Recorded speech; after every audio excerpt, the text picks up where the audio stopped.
ये मनुष्य का शरीर प्राप्त हुआ है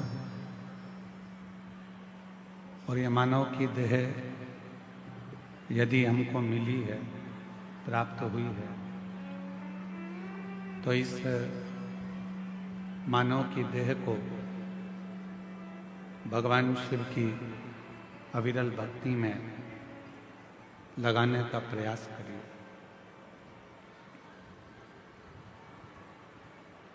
एक छोटा सा गांव है, आरी डोंगरी कच्छ,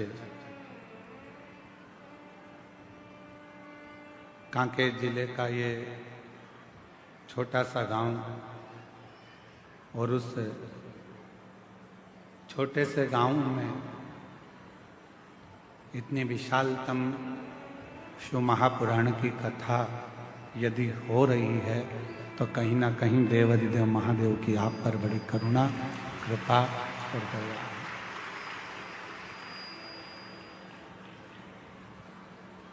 मैं श्री जितेंद्र जायसवाल जी को और उनकी धर्मपत्नी श्रीमती राजकुमारी जी जायसवाल जी को धन्यवाद देता हूँ। इस क्षेत्र में जितेंद्र जी शिव महापुराण की बहुत जरूरत है और आप वो इस कथा को लेकर आए हो जैसे भागीरथ जी गंगा जी को लेकर आए थे। बहुत बहुत विराट।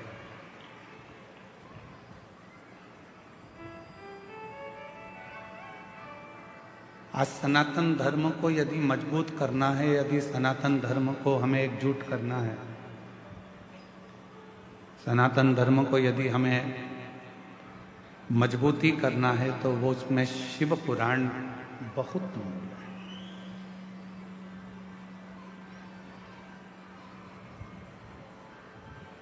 भगवान शंकर की कथा बहुत मूल्य है और उस कथा की मूलता है आपने मन को परमात्मा में लगाना।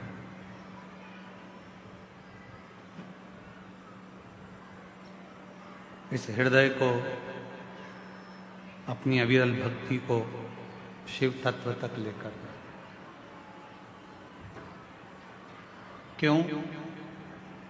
क्योंकि मानव का देह तो मिल सकता है,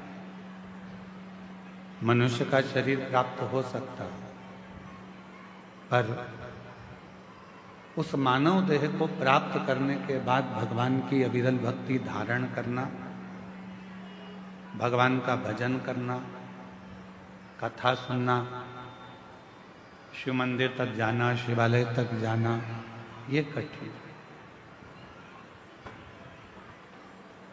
जैसे कोई शरीर में विशेष रोग हो जाता है,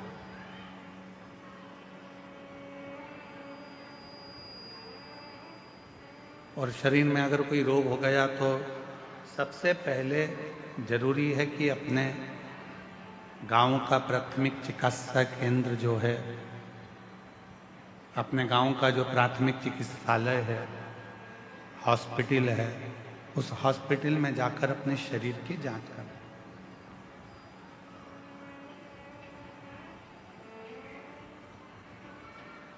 अब हम क्या करते हैं कि पहले प्रयास करते हैं कि शरीर में रोग आ गया तो ऐसा लगता है कि किसी ने हम पर कुछ कर दिया।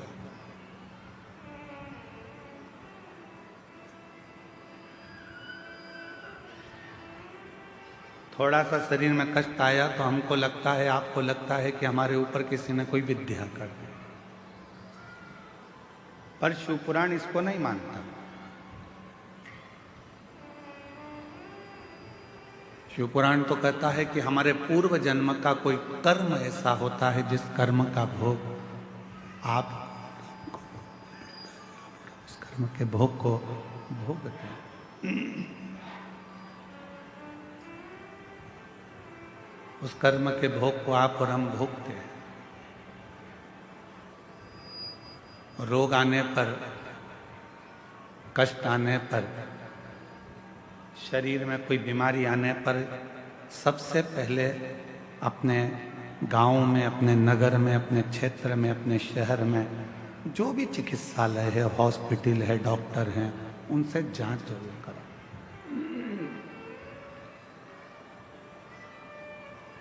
और उसके बाद जब हमारे शरीर का रोग ठीक ना हो, तब किसी बड़े हॉस्पिटल में जाकर इस शरीर की जांच कराओ, दवाइयाँ लो, गोलियां लो, जांचें कराओ। साथ में ये सब कराते कराते फिर साथ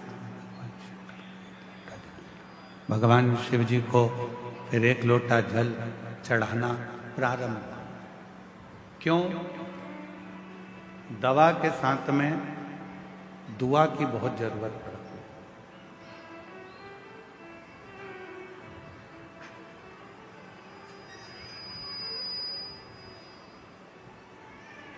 हम कोई कार्य कर रहे हैं और उस कार्य में अगर अड़चन आती है तो उसमें भगवान की दुआ हो, बुजुर्गों की, घर के बड़ों की, माता पिता की दुआ हमारे साथ लगे तो समझो कि हम उसमें सफल हो सकते हैं, हम उसमें सफलता धारण कर सकते हैं। और तेरी कृपा बिना ना हिले एक भी अणु, लेते हैं श्वास तेरी कृपा से तनु तनु। बखान क्या करूं मैं राखों के ढेर का, चपटी भगोत में खजाना कुबेर का। हे गंगाधर मुक्ति द्वार ओमकार तू, भोले ओमकार तू। आयो शरण तिहारी शंभो तार तार तू। बखान क्या करूं मैं राखों के ढेर का, चपटी भभूत में खजाना कुबेर का। हे गंगाधर मुक्ति द्वार ओमकार तू, भोले ओमकार तू। आयो शरण तिहारी शंभो तार तार तू। दुआ चाहे वो माता पिता की हो, घर के बुजुर्गों की हो, घर के बड़ों की हो, या फिर हमारे कोई परिचित की क्यों ना हो,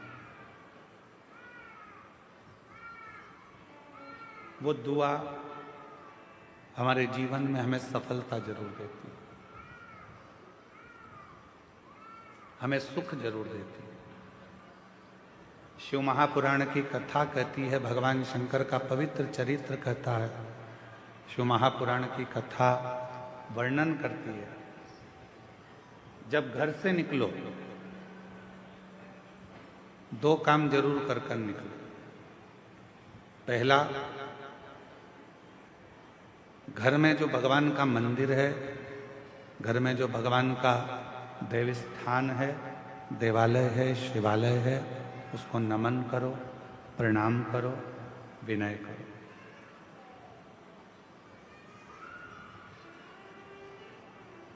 दूसरा, घर से निकलते समय अपने घर का जो बुजुर्ग हैं, अपने घर के जो बड़े हैं, उनको नमन करो, उनको प्रणाम करो।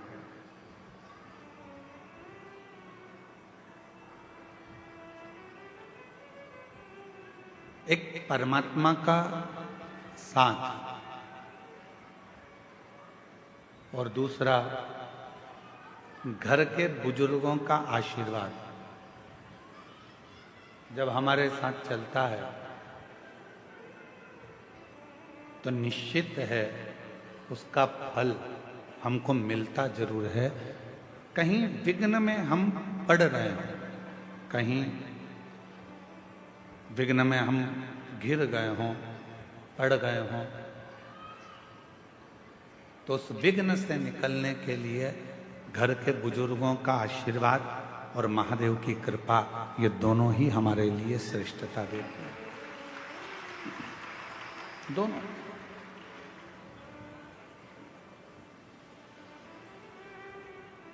एक होता है तराशना और दूसरा होता है तलाशना।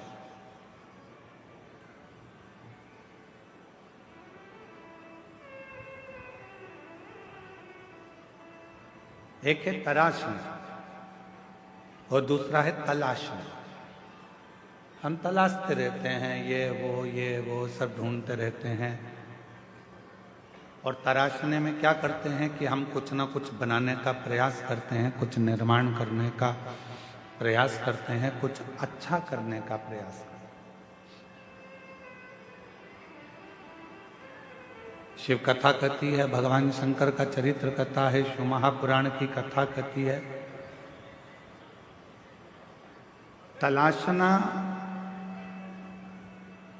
संसार में आकर हर व्यक्ति जो इस मृत्यु लोक में जन्म लेता है, पृथ्वी पर जन्म लेता है, वो कुछ ना कुछ तलाशता ही रहता है।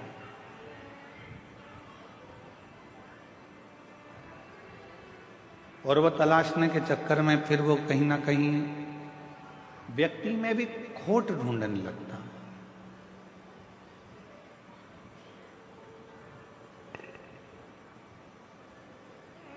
व्यक्ति में भी बुराइयां ढूंढने लगता है। क्यों? क्योंकि वो तलाश रहा है। यदि वो तलाशता नहीं और तराशने का काम करता, खुद को संवारने का, खुद को सुधारने का, खुद को श्रेष्ठ बनाने का कार्य करता, तो दुनिया में फिर कोई उसको बुरा नजर ही नहीं आता। सब श्रेष्ठ दिखते और वो अपनी जिंदगी को भी श्रेष्ठ बना बैठता। वो अपने जीवन को भी श्रेष्ठ बना। जिसने खुद को तराशा, जिसने स्वयं को श्रेष्ठ बनाने का प्रयास किया है, अपने आप को सुधारने का प्रयास किया है, वो जिंदगी में बहुत आगे बढ़ा।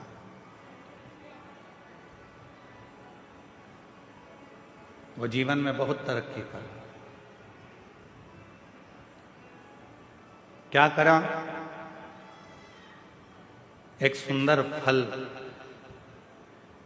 कुबेर जी महाराज ने भगवान शिव जी को भेंट किया। बड़ा सुंदर फल था और वो फल कुबेर जी ने भगवान शंकर को भेंट करा। तो मां पार्वती जी ने उस फल को देखा तो फल बड़ा सुंदर, बहुत सुंदर।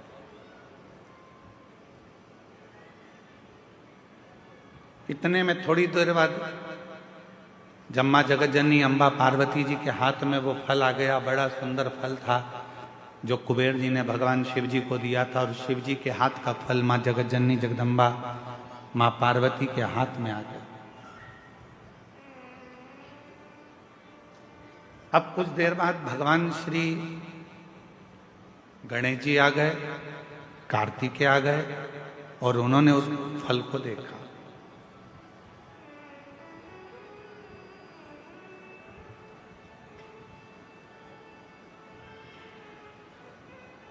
अब इतना सुंदर फल था कि कार्तिकेय जी भी देखकर उसकी ओर थकित रह गए और भगवान श्री गणेश जी महाराज भी उसको देखकर थकित रहे। कभी कभी ऐसा होता है,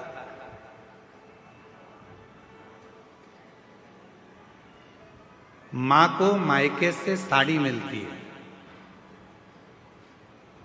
कभी कभी ऐसा होता है, और मां को मायके से साड़ी मिलती है, वो साड़ी बहू को भी पसंद आ जाती है और बेटी को भी पसंद आ जाती है।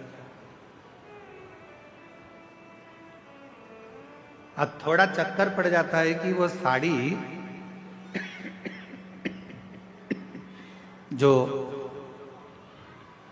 मायके से मिली है वो मां को भी पसंद आ रही है और बेटी को भी, बहू को भी पसंद आ रही है।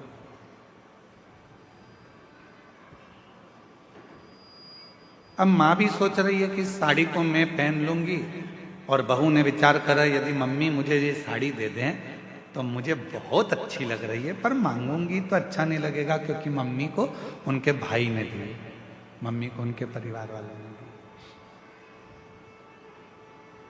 पर फिर भी मन में भाव है कि ये साड़ी मुझे मिल जाए, ये साड़ी मुझे प्राप्त हो जाए। थोड़ी देर बाद बेटी ने उस साड़ी को देखा तो बेटी के मन में भी भाव आ गया कि ये साड़ी मुझे मिल जाए तो अच्छा। इतनी सुंदर साड़ी है, ये साड़ी मैं पहनूं तो अच्छी। माँ को साड़ी अच्छी लग रही है, बेटी को साड़ी अच्छी लग रही है, बहू को साड़ी अच्छी लग रही है। अब ऐसी स्थिति में बेटी भी खड़ी हो गई और बहू भी खड़ी हो गई और कहा मम्मी ये साड़ी हमको दे दो। तो अब सास करेगी क्या, माँ करेगी क्या? बेटी को दूं कि बहू को दूं? बहू को दूंगी तो बेटी को बुरा लग जाएगा और बेटी को दूंगी तो बहू को बुरा लग जाएगा। संशय पड़ गया। उसी तरह फल अच्छा है, कुबेर जी ने दिया है, वो फल भगवान देवाधिदेव महादेव के पास आ गया। भगवान शंकर जी ने वो फल पार्वती जी को दे दिया। पार्वती जी के हाथ में वो फल जो दिखा, उस फल को लेने की कामना श्री गणेश जी के मन में भी आ गई और षडानंद कार्तिकेय जी के मन में भी। दोनों के मन में ये भाव है कि ये फल हमें मिल जाए, ये फल हमें प्राप्त हो। जो कार्तिकेय बाबा ने देखा और कार्तिकेय जी देखकर बोले कि इतना सुंदर फल है माँ, ये फल आप मुझे दे दीजिए, बड़ा सुंदर फल है, ये फल मुझे मिल जाए। थोड़ी देर बाद गणेश जी आए तो गणेश जी ने भी कह दिया कि ये फल मुझे मिल गया। उसी समय भगवान शिव का ध्यान गया और भगवान शंकर ने उसी पल कह दिया, जो पृथ्वी की परिक्रमा पहले कर कर आएगा, जो पृथ्वी की परिक्रमा पहले कर कर आएगा, ये फल उसी को दिया जाए। कभी कभी मेरी माताओं से निवेदन है, अगर साड़ी का चक्कर पड़ जाए कि बहू को दूं कि बेटी को दूं, तो कह देना 1 साल तक जो घर के पूरे बर्तन मांझे साड़ी उसी को देगी।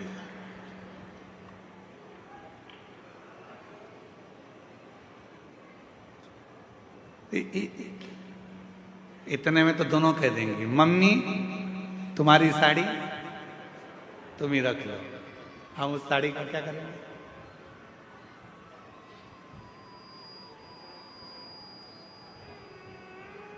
पर फल की लड़ाई थी।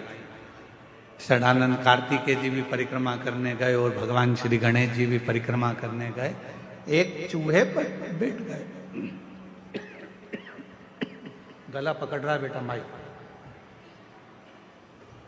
एक चूहे पर बैठ गए और एक मोर पर बैठ गए और दोनों परिक्रमा करने के लिए चल दिए।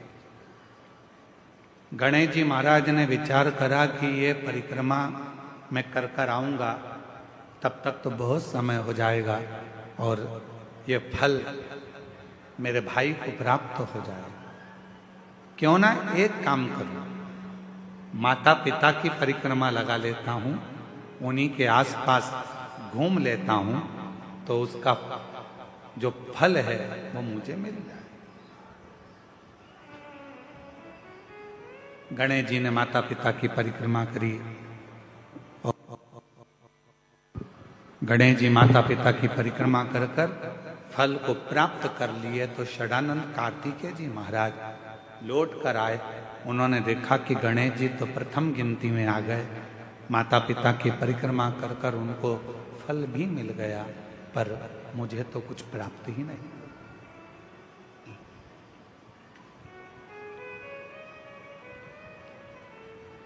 बात फल की नहीं है, बात है बुद्धि की, विद्वत्ता की, समझदारी।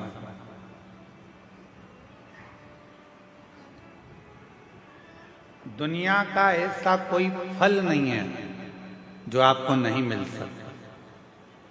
दुनिया का ऐसा कोई काम नहीं है जो पूरा नहीं हो सकता।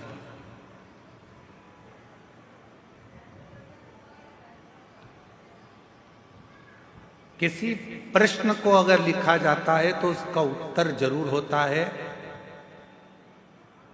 कितने भी बड़े ताले लग जाएं, कितनी बड़ी भी तिजोरी बन जाए, उसकी चाबी जरूर होती है। उसी तरह दुनिया में अगर कोई रोग है, कोई बीमारी है, कोई तकलीफ है, कोई कष्ट है, कोई बहुत विघ्न है, तो शिव महापुराण एक ऐसी चाबी है जिसमें उस पूरे विघ्न का, उस पूरी तकलीफ का, उस बीमारी का हल शंकर की पूजन से, शिव की आराधना से प्राप्त हो सकता, शिव से प्राप्त हो सकता, भगवान शंकर की आराधना से प्राप्त हो सकता। क्या नहीं है? हम सबको कहते हैं कि अगर दुनिया में अगर आपका कोई नहीं है, यदि आपको लगता है कि मैं तकलीफ में हूँ, मैं कष्ट में हूँ, मैं परेशानी में हूँ, मैं बहुत विघ्नों में पड़ा हुआ हूँ, मैं बहुत तकलीफ़ों में घिरा हुआ हूँ, बहुत परेशानी में घिरा हुआ हूँ, तो हम उनसे भी कहते हैं सारी समस्या का हल एक लोटा। आप भगवान शंकर के मंदिर जाइए, देवालय जाइए, शिवालय जाइए, शंकर की आराधना करने जाइए, शिव की स्तुति करने जाइए, भगवान शंकर के मंदिर में एक लोटा जल चढ़ाने जाइए। आपकी जिंदगी के जितने दुख होंगे, जितनी तकलीफें होंगी, जितने कष्ट होंगे, वो मिटेंगे। एक ऑपरेशन करने के लिए अभी अगर डॉक्टर हॉस्पिटल में ऑपरेशन रूम में जाता है तो पहले वो भी अपने ईश्वर को याद करता है कि परमात्मा कृपा करना, ये मरीज को मैं अंदर लेकर जा रहा हूं,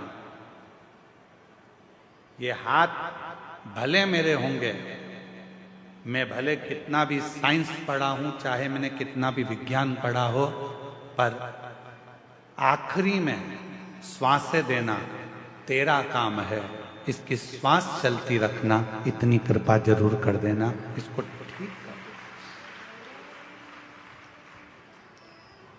वो मेरे हाथ में नहीं है, पर तू जब कृपा करेगा, तू जब करुणा करेगा, तू जब दया करेगा, तू जब कृपा करेगा, तो सब कार्य अपने आप सफल होते चले जाएंगे।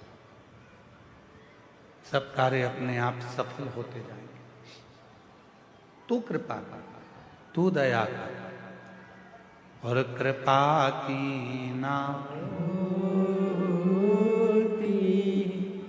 जो आदत तुम्हारी, तो सुनी रहती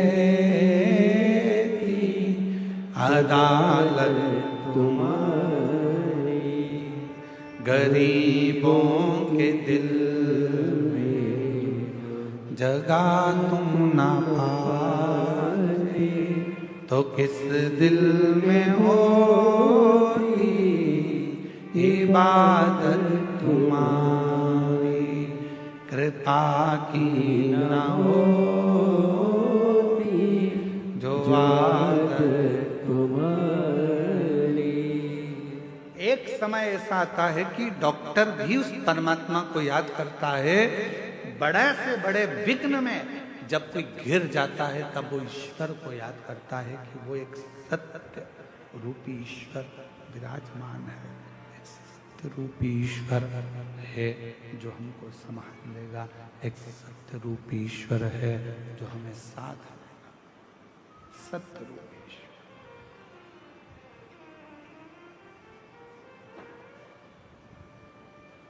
इसमें से चिड़चिड़ आवाज आ रही है तो थोड़ी देर सही चलता है, थोड़ी देर गड़बड़ हो रहा है, फिर चिड़चिड़ बोल के फिर बंद हो जाता है, फिर चालू होता है।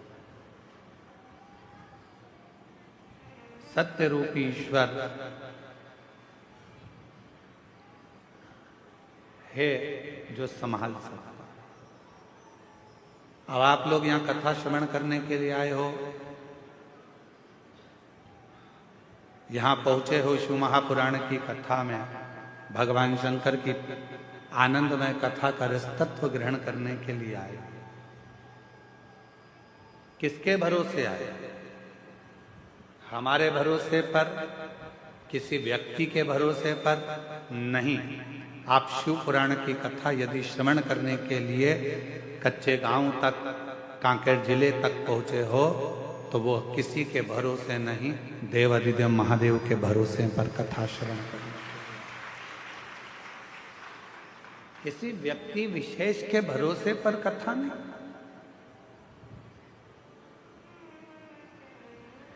उस परमात्मा के भरोसे पर कथा का रसतत्व ग्रहण करने के लिए। एक बहुत सहजता की बात है, अपने घर की चाबी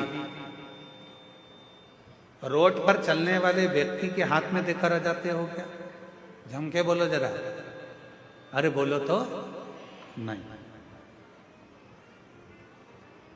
एक पड़ोसी इधर रहता है, इसको कहते हैं पड़ोसी, इसको कहते हैं अड़ोसी, और पीछे वाले को कहते हैं धड़ोसी। ठीक है, एक इधर रह रहा है, एक उधर रह रहा है, एक पीछे रह रहा है। इससे भी पहचान है, इससे भी पहचान है, और उससे भी पहचान है। चाबी किसको देकर आते हो? जिस पर तुम्हारा पूरा भरोसा है, चाहे वो फिर 2 घर छोड़कर रहता हो, चाहे फिर वो 8 घर छोड़कर रहता हो, चाहे फिर वो पीछे रहता हो, या भरोसा नहीं है तो तुम अपना कोई रिश्तेदार भी है उसको भी चाबी नहीं देते। अगर भरोसा है तो वो चाबी आप अपने नौकर को भी दे देते हो। भरोसा है तो चाबी फिर किसी को भी देकर आओगे, तुम्हें विश्वास है कि मेरा घर ये संभाल लेगा, ये चाबी अगर मैं इसको देकर जाऊंगा ये देख लेगा। फिर वो नौकर क्यों? फिर तुमने भरोसा रिश्तेदार पर भी नहीं करा, पड़ोसी पर भी नहीं करा, अड़ोसी पर भी नहीं करा, जड़ोसी पर भी नहीं करा। वो चाबी आपने अपने नौकर को, एक सेवक को, एक चाकर को वो चाबी आपने दे दी, वो चाबी आपने प्रदान कर दी।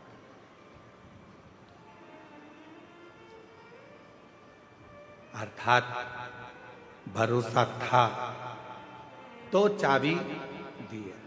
शिव महापुराण की कथा भी यही कहती है, कोई भी काम करो, तुम्हारा मन पड़ जाए उस काम में आगे बढ़ जाओ, पर इतना याद रखना अपने भरोसे की चाबी परमात्मा के हाथ में, शिव जी के हाथ में देकर फिर जाना। विश्वास रूपी चाबी, भरोसे की चाबी देवाधिदेव महादेव को समर्पित करना, भगवान शंकर को देना। शिव को जब भरोसे रूपी चाबी प्रदान कर दोगे, भगवान शंकर को जब ये हृदय की भरोसे की चाबी आप दे दोगे कि बाबा मेरा कोई नहीं, केवल है तो केवल तू है, केवल।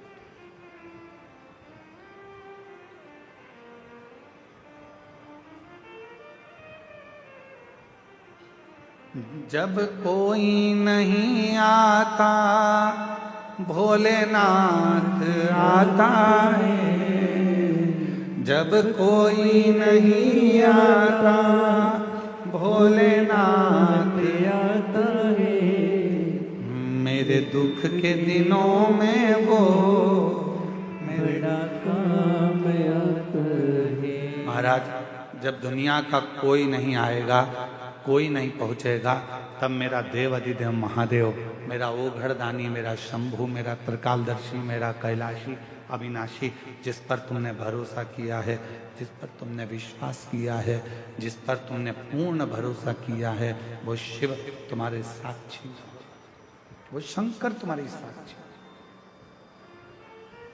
आया समय, एक बार ब्रह्मा जी के मन में संशय उत्पन्न हो गया। ब्रह्मा जी ने कहा, ये सृष्टि की रचना मैं कर रहा हूं।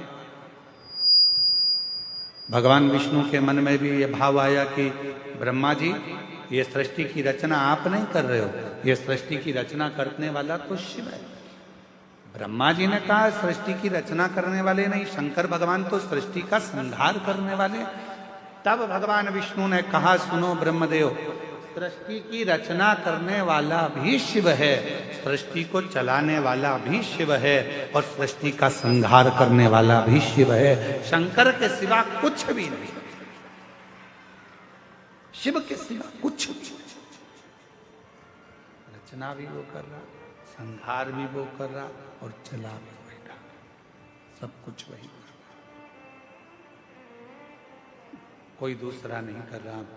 जो कर रहा है सब शिव ही कर रहा है, कोई दूसरा नहीं कर रहा। केवल कर रहे हैं तो बाबा भोलेनाथ ही कर रहे हैं। भगवान विष्णु ने ब्रह्मा जी को समझाया कि ब्रह्मा जी संशय मिटा लो, तुम्हारे भीतर का ये संशय निकाल दो कि तुम कुछ कर रहे हो। हम भी यही सोचते हैं, आप भी यही सोचते हैं। संसार का प्रत्येक मानव, संसार का प्रत्येक व्यक्ति यही सोचने में रह जाता है कि दुकान में चला रहा हूँ, घर में चला रहा हूँ, परिवार में चला रहा हूँ, मकान मैंने बनाया, दुकान मैंने बनाई, जमाया मैंने ये करा, मैं गाड़ी लाया, मैं बंगला लाया, मैंने ये करा, मैंने वो करा। यदि मैं नहीं करता तो कोई नहीं करता। यह मन का संशय है, आपके और हमारे भीतर का ये संशय है कि हम कर रहे हैं।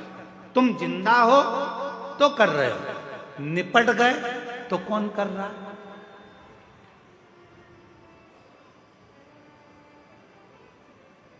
क्या रोटी नहीं मिलेगी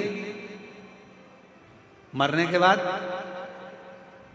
क्या घर नहीं चलेगा मरने के बाद? क्या परिवार नहीं चलेगा मरने के बाद? शिव महापुराण की कथा कहती है, यह हमारे भीतर का संशय है कि मैं कर रहा हूं। संशय को मिटाओ और अपने भीतर एक बात लेकर आओ कि हम जब जन्म लिए, हमारा जब जन्म हुआ, हम जब पैदा हुए, हमारा जब जन्म हुआ, उस समय पर हमको ये भी नहीं मालूम था कि हम कच्चे गांव में जन्म लेंगे कि रायपुर में जन्म लेंगे। जब हमारा और आपका जन्म हुआ तो आपको और हमको ये भी नहीं मालूम था कि हमारे माता पिता कौन होंगे। आप और हमको ये भी नहीं मालूम था कि धर्म पत्नी कौन होगी, पति कौन होगा, बच्चे कौन होंगे, कौन बेटा, कौन बेटी, कौन नातेदार, कौन भाई, कौन बंधु, कौन सखा, कौन मिलेगा, ये किसी को नहीं मालूम था। अमीर के घर में पैदा हो गए कि गरीब के घर में पैदा हो गए, ये भी नहीं मालूम था। पर हमारा पूर्व का कोई पुण्य हमारे साथ चला और हमने कोई अच्छा किया तो भगवान की कृपा से हमें सब कुछ जमाया प्राप्त हो गया। धन भी मिला, वैभव भी मिला, संतान भी मिली, पुत्र भी मिला, पुत्र भी मिली, रिश्ते भी मिले, नाते भी मिले, कुटुंब भी मिला, सब कुछ प्राप्त हुआ। हमने जो जो सोचा था वो सब हमको प्राप्त हो गया, हमारा सब कुछ। फिर हम क्यों विचार करें, फिर हम क्यों सोचें, फिर हमें क्यों विचार करना, क्यों सोचना कि ये मैं कर रहा हूं या मैं करा रहा हूं? कुछ भी नहीं। मेरा आपकी कृपा से सब काम हो रहा है, मेरा आपकी कृपा से सब काम हो रहा है। करते हो भोले बाबा, मेरा नाम हो रहा है। करते हो भोले बाबा, मेरा नाम हो रहा है। मेरा आपकी कृपा से सब काम हो रहा है। हम कुछ नहीं कर रहे, सब करने वाला मेरा शिव है। घर किसका, गाड़ी किसकी, बंगला किसका, सब उसका, आपका और हमारा कुछ नहीं। हो सकता है आप में कोई ऐसा बैठा हो जो जन्म लिया हो तो मकान को साथ लेकर आया हो सकता है। गाड़ी साथ लाए हो, बंगला साथ लाए हो, धन दौलत साथ लाए हो, कुछ नहीं। कितनी विचित्र रीति है मेरे परमात्मा की,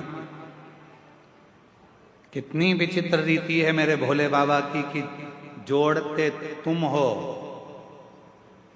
लाते तुम हो, कमाते तुम हो, और ऐस करते हैं आने वाली पीढ़ी के लोग, आने वाली पीढ़ी के।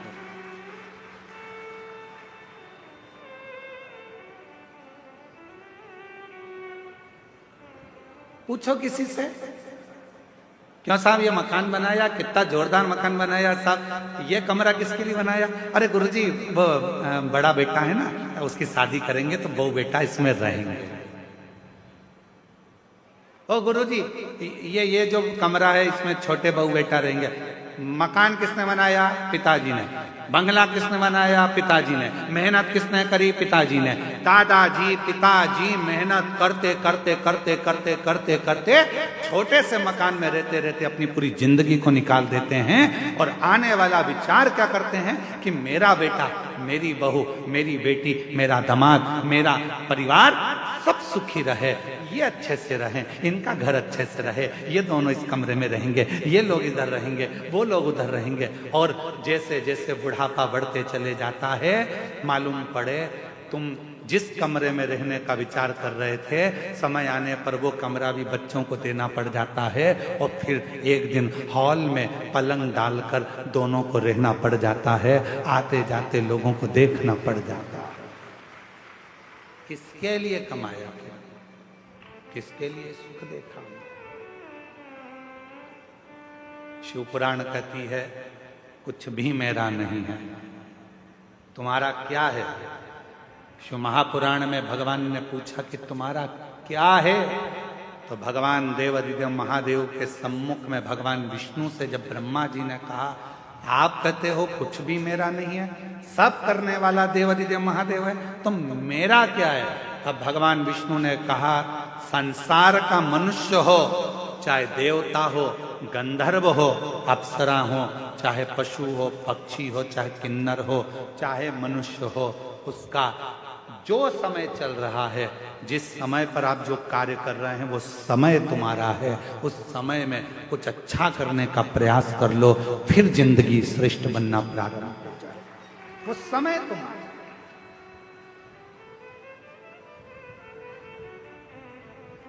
अब वो समय ही हमने छोड़ दिया तो हमारा जीवन तो बेकार।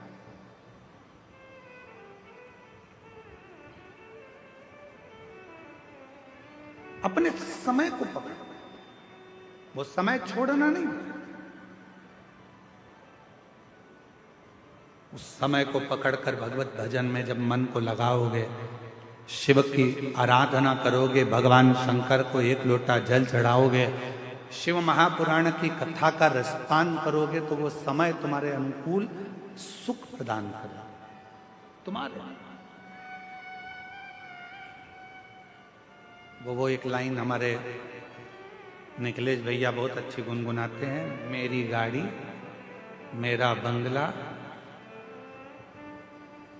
मेरी गाड़ी मेरा बंगला, मेरा पैसा सब तेरा, सब कुछ है तेरो सरकार, मेरा तो कुछ भी नहीं, सब कुछ है तेरो सरकार, मेरा तो कुछ भी नहीं। अब आप लोग बेटे ताली बजा, जब बोले मेरा तो कुछ भी नहीं तो तुम्हारे दोनों हाथ ऐसे होना चाहिए।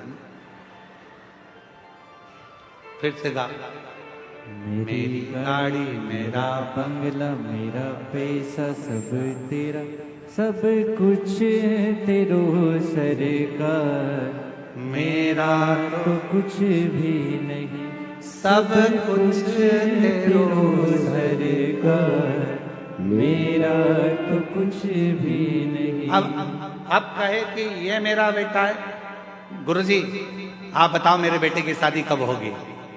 गुरुजी आप बताओ मेरी बेटी का संबंध कब होगा?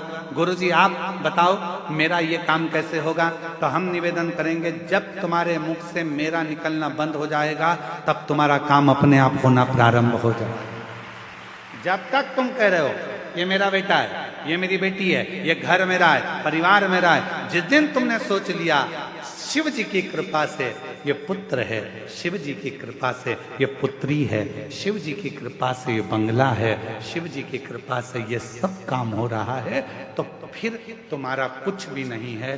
तुम्हारा घर परिवार, बेटा बेटी, कुटुंब, कबीला, मकान, गाड़ी, सब कुछ शंकर चलाएंगे, सबका व्यवस्था शिव करेंगे।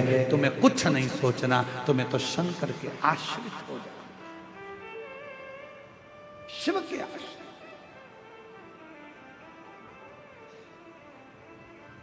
और हम वही तो आश्रित नहीं हो पाते, हम आश्रित नहीं हो पाते। अभी देवघर में कथा थी। कथा के तीसरे दिन हम कथा कर जा रहे थे, तो रास्ते में एक माता जी खड़ी हुई,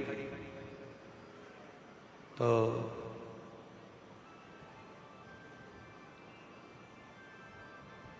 हमने गाड़ी वाले से कहा कि थोड़ा रोको। बेचारी एकांत में वहां जंगल की ओर खड़ी है, क्या बात है पूछे तो सरी। तो हमने पूछा कि माता जी आप क्यों खड़ी हो? तो कहा गुरुजी, एक बहन जी मेरी चप्पल पहन के गई है और वो कहकर गई है मैं अब भी आ रही हूं। तो मैंने कहा चप्पल तुम्हारी थी? हाँ। वो आएगी? हमने कहा तुम्हारे दिमाग से निकाल दो कि चप्पल तुम्हारी थी, छोड़ो, जाने का प्रयास करो, शाम हो रही है, अंधेरा हो जाएगा कुछ देर में, क्यों इंतजार कर रही हो? अगर मिलना होगी तो कहीं रास्ते में ही मिल जाएगी। अब वो महिला थोड़ी दूर चली और थोड़ी दूर चलने पर उसको उसकी सहेली मिल गई। हमारी गाड़ी तेज स्पीड में आगे बढ़ी तो हमने देखा वो खुश थी। फिर रोक कर पूछा, जी जी क्या बात है? अरे गुरुजी वो तो खुद मुझे ढूंढ रही थी, ढूंढते ढूंढते आगे निकल गई थी और मेरी चप्पल मुझे यहाँ प्राप्त होगा, मिलेगा। जिस दिन हमने ये विचार कर लिया कि मेरा है मेरा है मेरा है मेरा है मेरा है, तो वह हमसे छूटता चले जाएगा। और जिस दिन हमने सोच लिया ये सब कुछ तेरा है, तब कुछ भी नहीं छूटेगा। परमात्मा उसको वापस लाकर हमारे करीब में छोड़ता चले जाएगा, छोड़ता। और मैंने तेरे ही भरोसे बाबा, तेरे ही भरोसे हवा बिच उड़ती जवानी बाबा, डोर तो छड़ी नावे कटी जवानी भोले मैं तेरी पतंग, शंभू मैं तेरी पतंग। भगवान नारायण जी ने, भगवान विष्णु ने ब्रह्मा जी को समझाया, ए ब्रह्मदेव तुम तुम्हारे मन से ये निकाल दो कि सृष्टि की रचना मैं कर रहा हूं। ब्रह्मा जी तुम ये मन से निकाल दो कि सृष्टि का रचना करता मैं हूं। तुम ये मन से निकाल दो कि सृष्टि का संहार करता मैं हूं। सब छोड़ दो देवादिदेव महादेव पर ब्रह्मा जी मानने को तैयार नहीं हुए। ब्रह्मा जी ने पूछा शिव कौन? भगवान शंकर है। ब्रह्मा जी ने विचार किया कि शिव है कौन? कौन भगवान शिव? ब्रह्मा जी कहते हैं मैं इस बात को नहीं मानता कि ये सृष्टि शिव चला रहे हैं, मैं इस बात को नहीं मानता, मैं इस बात को स्वीकार, मैं नहीं मानता हूं इस बात को कि शिव चला रहे हैं, शिव साथ रहे हैं। शिव कौन है? शंकर कौन है? मुझे समझ में नहीं आता। ठीक है,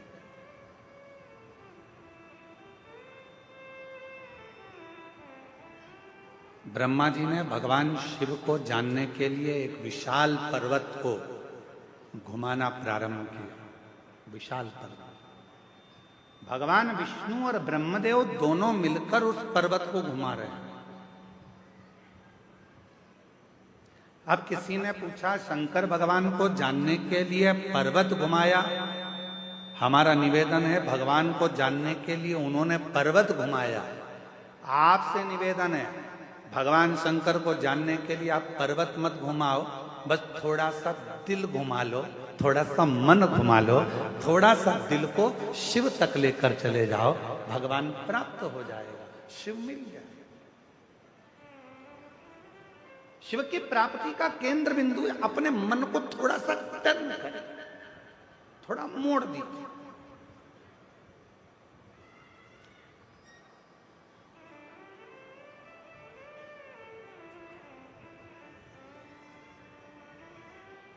एक बात बताइए,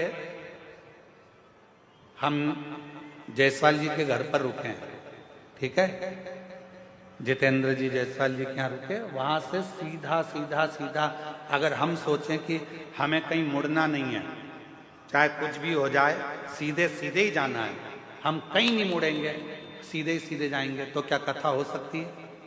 अरे जम के तो बोलो, सीधे सीधे सीधे सीधे चले जाओ, कहीं मुड़ो मत। नहीं मुड़ोगे तो तुम्हारे घर में भी प्रवेश नहीं कर पाओगे, नहीं मुड़ोगे तो तुम अपने गांव तक भी ना पहुंच पाओगे, सीधे सीधे तो रास्ता तुम्हें कहीं और ले जाकर छोड़ देगा। उसी तरह शिव महापुराण की कथा कहती है, जिंदगी में सीधा रास्ता यदि चल रहे हो, सीधे रास्ते अगर चल रहे हो, चलते रहो, पर याद रखना थोड़ा सा मोड़ चलते चलते में भगवान देवाधिदेव महादेव की कथा की ओर, मंदिर की ओर लेते रहना, तो तुम्हारी जिंदगी मंजिल तक पहुंच जाए, तुम्हारा जीवन मंजिल की ओर पहुंच जाए। थोड़ा सा मोड़ जाए।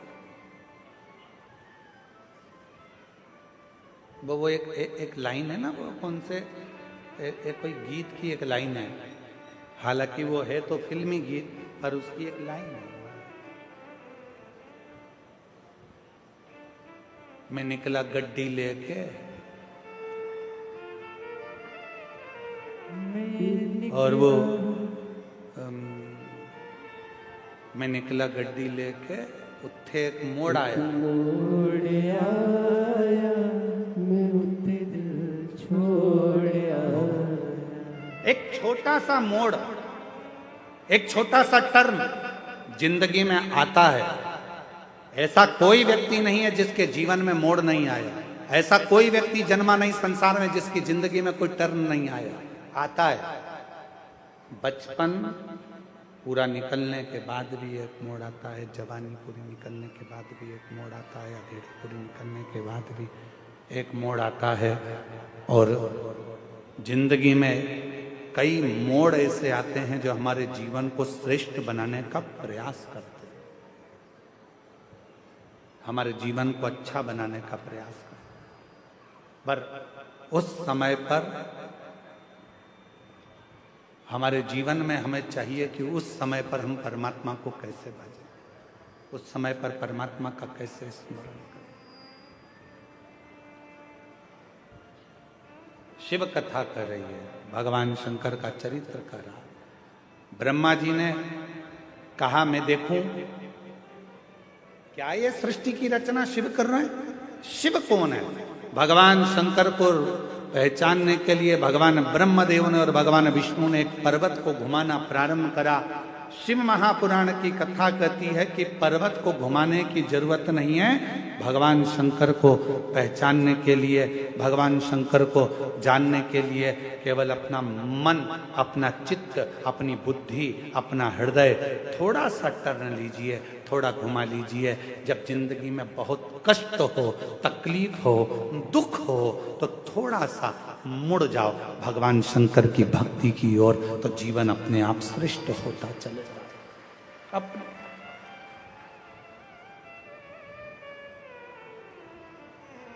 और मैंने तेरे ही भरोसे बाबा, तेरे ही भरोसे हवा बिच उड़ती जागी बाबा, डोर हलो छड़ी नामे कटी जावागी।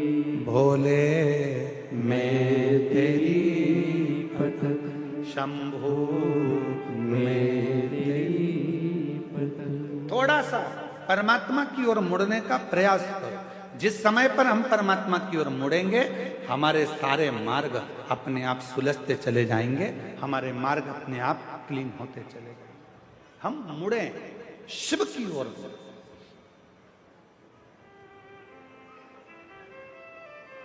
घुमाया पर्वत, एक विशाल शिवलिंग की आकृति प्रकट हो गई। भगवान शंकर का एक शिवलिंग प्रकट हो गया और शिवलिंग की एक आकृति प्रकट हुई। उस शिवलिंग की आकृति में से आवाज आई कि ब्रह्मा जी क्या चाहते हो, विष्णु जी क्या चाहते हो। उस शिवलिंग की आकृति में से आवाज आ रही।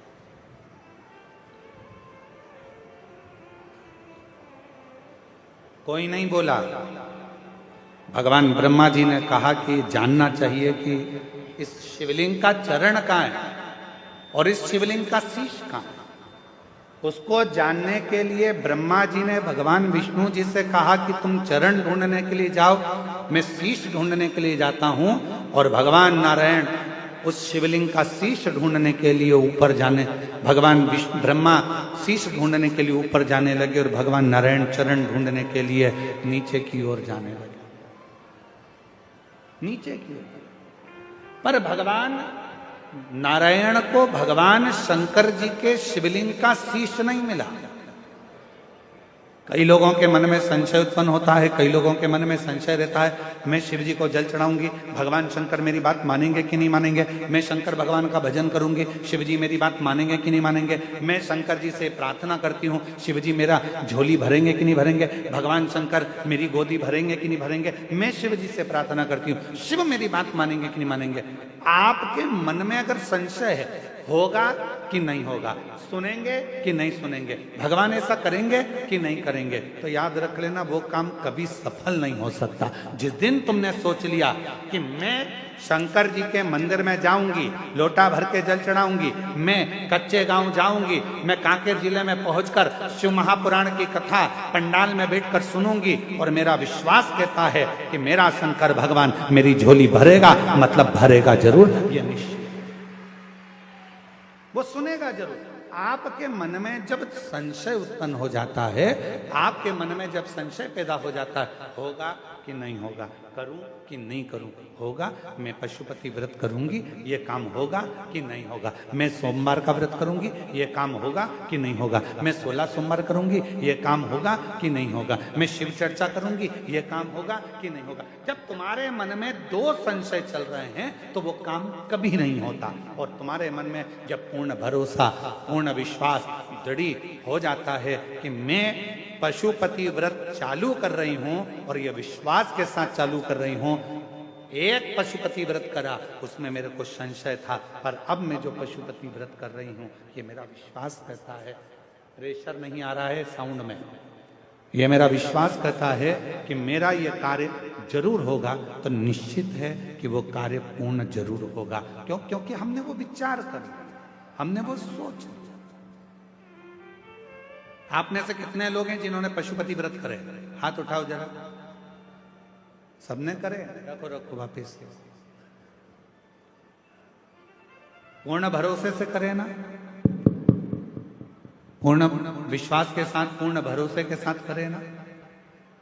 दो मन बनाकर यदि हमने पशुपति व्रत करा है, दो मन बनाकर यदि हमने 16 सोमवार का व्रत करा है, दो मन बनाकर यदि हमने कोई भी उपास या व्रत करा है, वो व्रत कभी पूर्ण नहीं होता। इसलिए व्रत करने से पहले अपने मन को पूर्ण प्रबलता से पक्का बना लो कि मैं 16 सोमवार का व्रत कर रही हूं, 16 सोमवार मेरे पूरे होंगे और मेरा भोले बाबा ये काम करेगा। मैं पशुपति व्रत कर रही हूं, 5 व्रत पूर्ण होंगे और मेरा बाबा ये करेगा। विश्वास, दृढ़ता में उसको जोड़। एक पत्र है, अच्छा है, देखिए।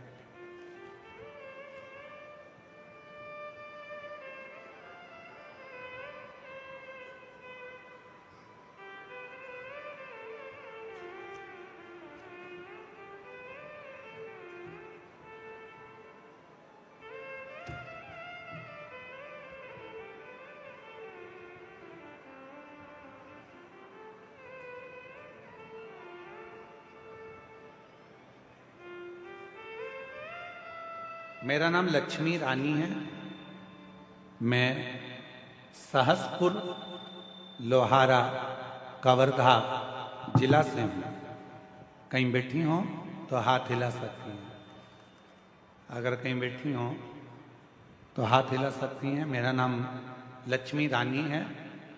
मैं सहसपुर लोहारा कवर्धा जिला से हूँ। कहीं बैठी हो तो हाथ हिला सकती हैं। और अगर आई हो तो एक बेलपत्र लेने के लिए आ सकती हैं। मेरा बेटा का जन्म 2018 में हुआ था। ऑपरेशन से मेरी डिलीवरी हुई थी। उसके 2 वर्ष बाद जिस जगह पर ऑपरेशन हुआ था उस जगह पर गठान हो गया था, जिसके कारण मुझे चलने फिरने में परेशानी होने लगी।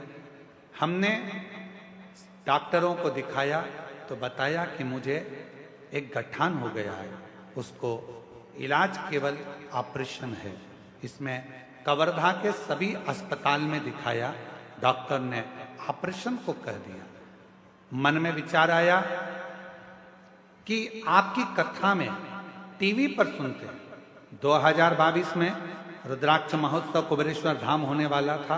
तब मैंने अपने पति से सीहोर में होने वाले महोत्सव में जाने को कहा और उन्होंने पंडाल में बैठकर कथा सुनने की विचार बना लिया। मैंने अपने पति से कहा, मेरा विश्वास कहता है अगर सीहोर जाएंगे, कंकर शंकर की भूमि पर बैठकर कथा सुनेंगे तो निश्चित है पूजा करेंगे और वहां की मिट्टी को अगर लगा लिया तो मेरा मन कहता है कि ऑपरेशन की जरूरत नहीं पड़ेगी। हम पति पत्नी कवर्धा से पहुंच गए सीहोर, कंकर शंकर की पूजा की और कंकर उठाकर लाए। साथ ही धाम से रुद्राक्ष भी लाए। रुद्राक्ष के जल को तांबे के लोटे में डुबाकर पास के ही शिवालय में जल चढ़ाती और उस जल को पीना शुरू किया। ये जो पत्र चल रहा है ये एलईडी पर आ रहा है। अच्छा, डिवाइस नहीं हो रहा, ठीक है। फिर पीना शुरू किया जल को। जिस जगह पर गठान हुआ था उस जगह पर लगाना शुरू किया उस जल को। और दिनों के बाद बाबा ने ऐसी कृपा कर दी कि हम डॉक्टर को दिखाने के लिए गए तो डॉक्टर ने कह दिया कि जो गठान पहले थी वो गठान पूरी तरह से गल गई है, अब आपको ऑपरेशन की जरूरत नहीं। अब आपको अब ऑपरेशन की बिल्कुल जरूरत नहीं है। मैं आज भोले बाबा को धन्यवाद देने के लिए आई हूँ, प्रणाम करने के लिए आई हूँ, जिन्होंने मेरे गठान को गला दिया। इसमें सबसे ज्यादा मूल क्या है, सबसे ज्यादा जरूरी क्या था? आपका विश्वास। आपने 2 मन नहीं बनाए, आपने 2 विचार नहीं करे, आपने 2 सोच नहीं रखी। आपने एक मन बना लिया, एक विचार कर लिया, एक सोच, शंभो शंभो शंभो। आपने एक मन बना लिया, एक विचार बना लिया, एक सोच बना ली कि मेरा बाबा, मेरा भोलेनाथ, मेरा शंभू, मेरा त्रिकालदर्शी, मेरा कैलाशी, मेरा अविनाशी, मेरा शंकर मुझे ठीक करेगा। ये मन तुमने बना लिया तो भोलेनाथ ने तुमको ठीक कर दिया। 2 मन रखकर यदि व्रत करते हो, 2 मन रखकर यदि आराधना करते हो, 2 मन रखकर यदि साधना करते हो तो उसमें फलिता नहीं, उसमें फलिता। महाराज, मेरा बाबा भोलेनाथ जिसके सिर पर रख दे हाथ, कर दे वारे के न्यारे नंदी पे चढ़ के। मेरा बाबा भोलानाथ जिसके सिर पर रख दे हाथ, कर दे वारे के न्यारे नंदी पे चढ़ के। मेरा बाबा भोलानाथ जिसके सिर पर रख दे हाथ, कर दे वारे के न्यारे नंदी पे बैठ गए मेरा बाबा भोलानाथ, जिसके सिर पर रख दे हाथ कर दे वारे के न्यारे। नंदी पे बैठ गए मेरा बाबा भोलानाथ, जिसके सिर पर रख दे हाथ कर दे वारे के